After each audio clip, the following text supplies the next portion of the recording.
लातूरात निघाली 500 फूट लांबीची भव्य धम्मध्वज रॅली. बुद्धगया महाबोधी बुद्ध विहार आंदोलनाचे प्रणेते भंते विनाचार्य यांच्या प्रमुख उपस्थितीत जनसंवाद कार्यक्रमाचे आयोजन लातूरात करण्यात आले होते. त्यानुसार लातूरातील डॉक्टर बाबासाहेब आंबेडकर चौक ते डॉक्टर बाबासाहेब आंबेडकर पार्क या मार्गावर 500 फूट धम्मध्वज रॅली काढण्यात आली आहे. या रॅलीमध्ये शहरातील सर्व बौद्ध उपासकांनी मोठ्या प्रमाणात सहभाग घेतला होता.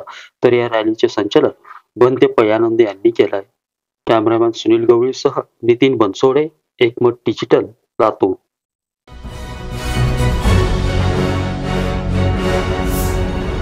Thanks for watching Ekmat Digital.